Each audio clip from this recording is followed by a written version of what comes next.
So Thandel journey చెప్పాలంటే ముందుగా I should start from Bhanu అన్న, co producer for this film. So నేను అన్నకు కథ చెప్పిన తర్వాత అన్న బన్నీవాస్ గారి దగ్గర తీసుకొని వెళ్ళి సో ఈ కథను నాతో చెప్పించిన ఈ సినిమా మొదలైంది. So I should thank to Bhanu అన్న. అండ్ డైరెక్టర్ చందు మొండెడ్డి గారి కోసం చెప్పాలంటే, సాధారణంగా రైటర్ కథ ఇచ్చిన తర్వాత రైటర్ పని అయిపోద్ది, పక్కన పెట్టేస్తూ ఉంటారు. కానీ చందు గారు మాత్రం నన్ను పక్కన పెట్టలేదు, పక్కనే పెట్టుకున్నారు. Thank you sir, thank you. And Chaitanya గారి కోసం చెప్పాలంటే అన్న ఈ మాటతో చెప్దాం అనుకుంటున్నాను. అందరూ అంటుంటారు కదా మన ఫ్యాన్స్ అందరూ, బంగారం బంగారం చైతు బాబు బంగారం అని. నేను దాన్ని బంగారం బంగారం అక్కినేని అభిమానులు బంగారం అని చెప్దాం అనుకుంటున్నాను అన్న.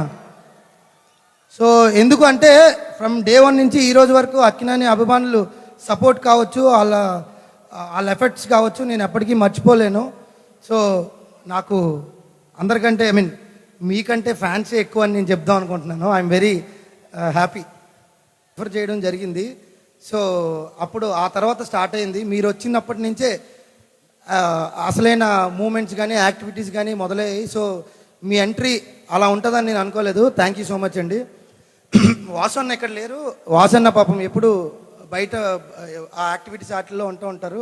సో వాసన్న కోసం ఒకటే చెప్దాం అనుకుంటున్నాను, వాసన్న లేకపోతే నేను లేను, ఈ సినిమా లేదు, ఏమీ లేదు, అంతేనండి. అండ్ ముగించే ముందు ఒకే మాట చెప్తున్నాను అన్న, నిజంగానే అక్కినేని లెక్కలు మారిపోయాయి అన్న. Thank you.